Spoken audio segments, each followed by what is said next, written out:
Salutare tuturor și bine v-am regăsit pe canalul nostru de YouTube. Da, știu că am spus că va veni Google Pixel 3, însă s-a întâmplat ceva, va întârzia și nu vă pierdeți răbdarea. Va veni în curând.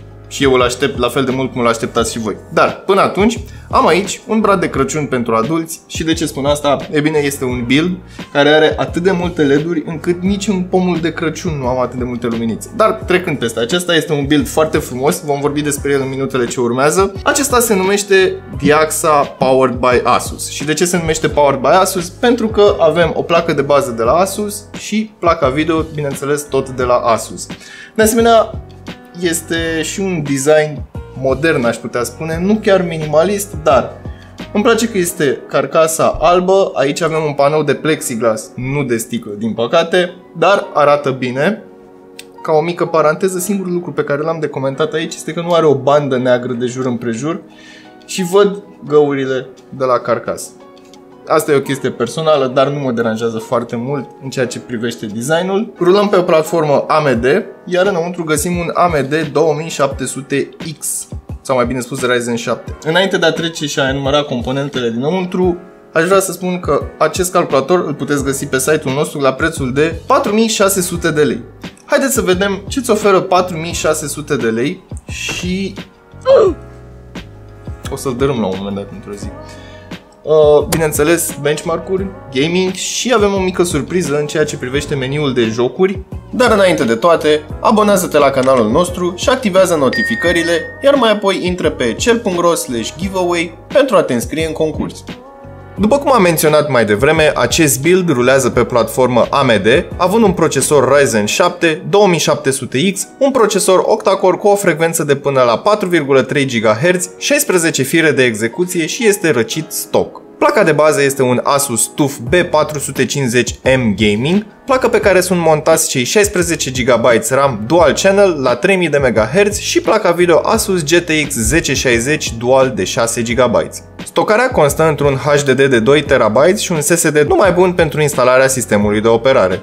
Componentele sunt alimentate de către o sursă Segotep de 500 de W și sunt asamblate într-o carcasă Segotep albă cu panouri din plexiglas și 3 ventilatoare RGB stock. Înainte de a merge mai departe, aș vrea să vorbesc puțin despre răcirea acestui procesor. Știu că am spus că este stock, însă au ceva în plus față de Intel și ceva în minus față de Intel. Adică AMD-ul se încălzește ceva mai tare decât Intel-ul, însă Intel-ul la o temperatură mai mare nu prea îl interesează prea multe. Însă am aici răcirea stock de la acest build. O să dau capacul acesta la o parte și cam așa arată ventilatorul. Ce voiam eu să spun? Pe lângă faptul că este RGB din fabrică și îi oferă cumva un aspect ceva mai frumos sau îi adaugă la estetica acestui calculator.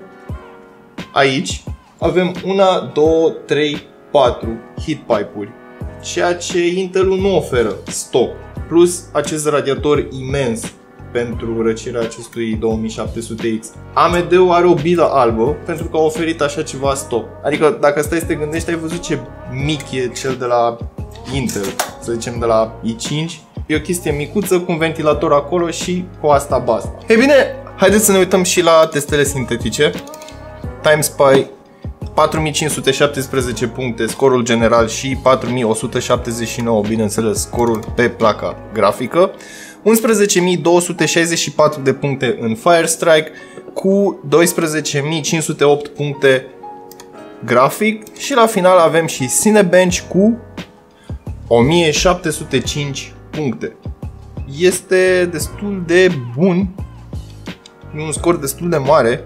Probabil dacă v-ați mai uitat la videoclipurile noastre, vom merge în momentul acesta în setări și vă vom spune că le-am dat totul pe High și eu pe Epic și ca să mă credeți pe cuvânt vă și arăt că sunt date toate pe Epic, High și bineînțeles mergem în modul full screen la o rezoluție Full HD, așa că îi vom da play, vom aștepta. Am pornit Fortnite după ce am așteptat foarte multă vreme să se încarce. În momentul acesta avem în jur de rotunjit 100 de cadre pe secundă, dar mai exact variază între 90 și 100 de cadre pe secundă. Placa grafică stă în 74 de grade Celsius, iar procesorul în 67 de grade Celsius. Haideți să schimbăm arma și să ne fățim și noi pe aici puțin, până nu-mi iau bătaie. În ceea ce privește gameplay-ul, este neîntrerupt, nu este sacadat. Acum avem 85, din nou 90 de cadre pe secundă. Nu scade sub acest nivel, ceea ce este bine și este numai bun de luat în considerare. Faptul că dacă te vei juca competitiv, poți să scazi detaliile, poți să scazi umbrele și așa mai departe și vei avea mult mai multe cadre pe secundă în ceea ce privește un match de Fortnite.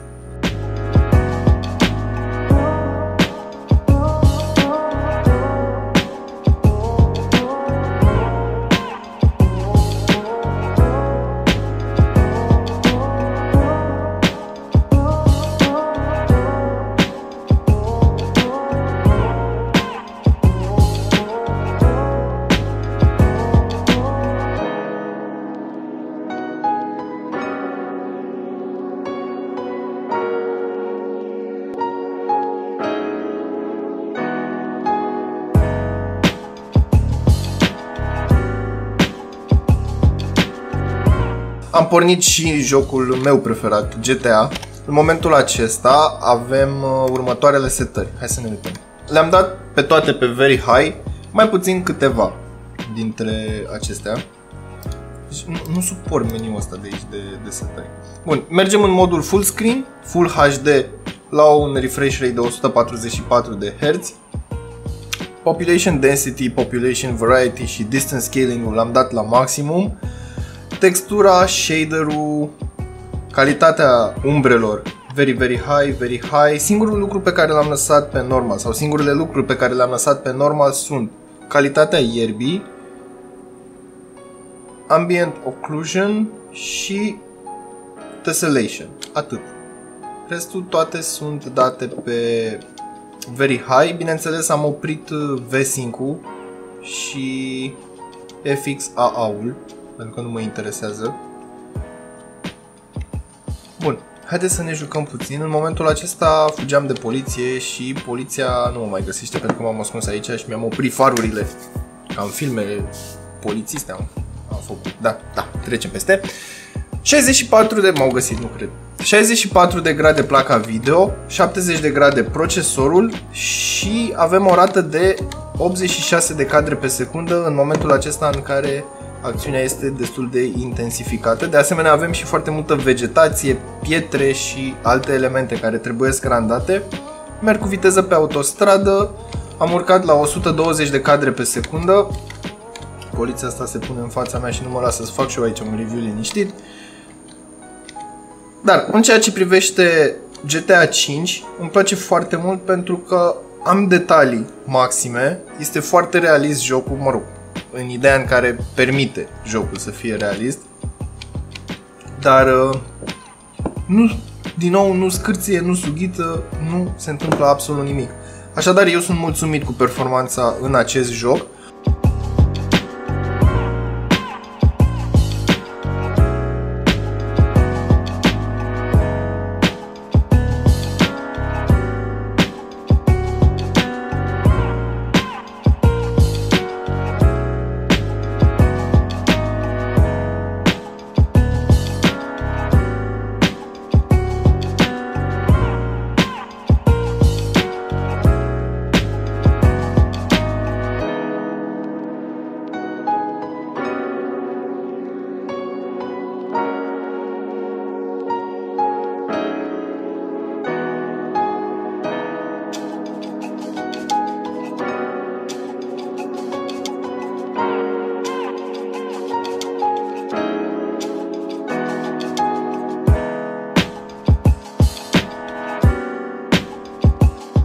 Mai departe mergem către Counter-Strike Global Offensive sau CSGO.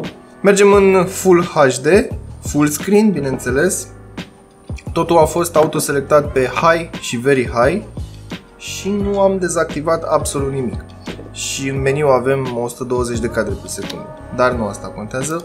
Haideți să găsim un match. Mergem la Deathmatch. În momentul să ne luăm bătaia avem 289 de cadre pe secundă.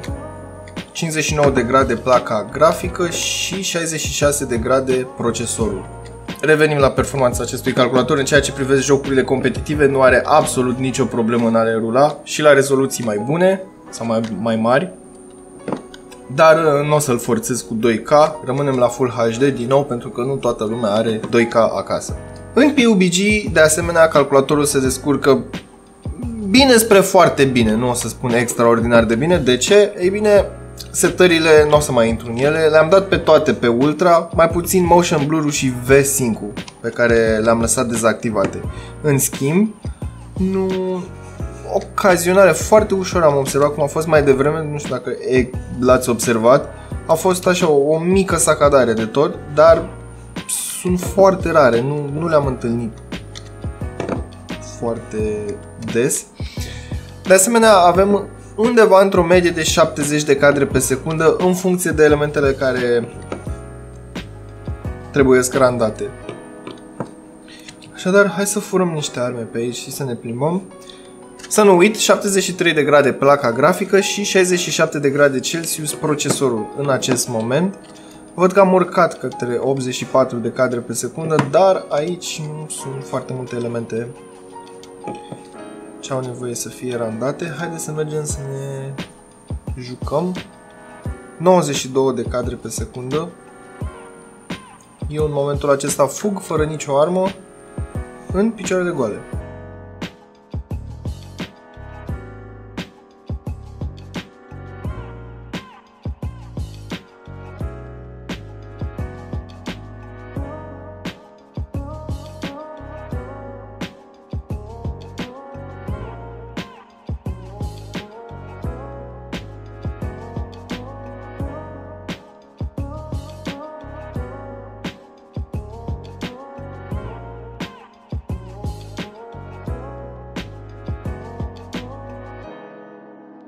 Ei bine, aceasta este și surpriza despre care vorbeam.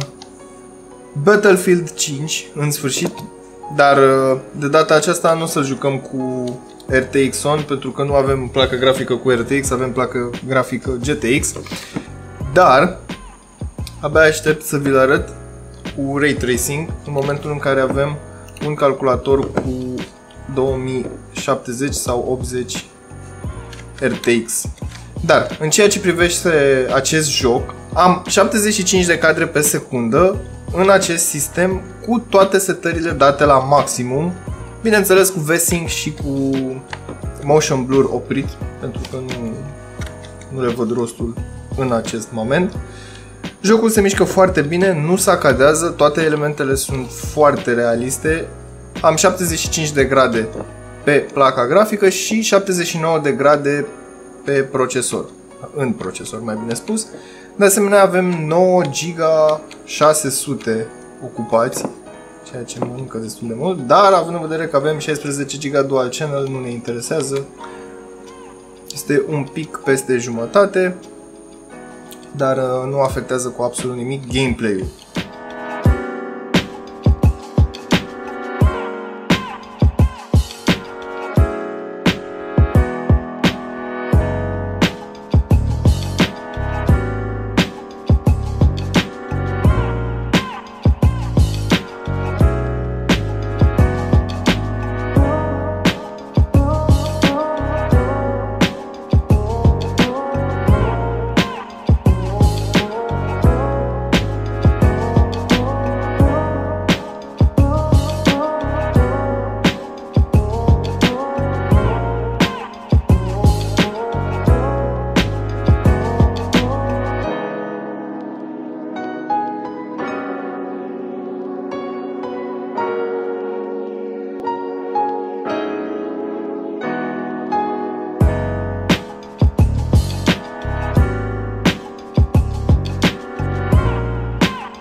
Ei bine, am terminat și sesiunea de gaming, sau mai bine spus tentativa de sesiune de gaming în ceea ce privește talentul meu la jocuri, însă ceea ce pot eu să spun despre acest calculator este că se descurcă foarte bine pe rezoluții decente, adică pe Full HD, dar cu detalii grafice date la maximum.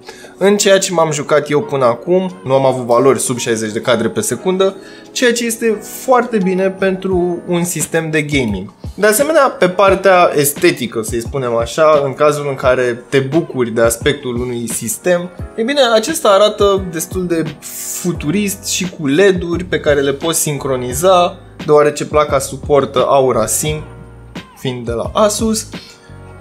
În rest, este un build și pentru gaming, dar și pentru productivitate, evident, deoarece procesorul este foarte capabil să ruleze aplicații precum Photoshop sau Premiere sau Blender și așa mai departe. Trag linie și spun aici că acest calculator se pretează celor care sunt destul de pretențioși, vor un sistem destul de performant, vor să se șoace, dar vor și productivitate. Același lucru pot spune și despre Diaxa Smart Gamer V2, sau mai bine spus X2, dar și despre alte build-uri mai ieftine, dar destul de performante din seria Diaxa, pe care o puteți bineînțeles găsi pe site-ul nostru. Acestea fiind spuse, eu am fost Dragoș, acesta a fost Diaxa Powered by Asus. Până data viitoare, nu uita să verifici descrierea pentru link-uri utile și prețuri actualizate.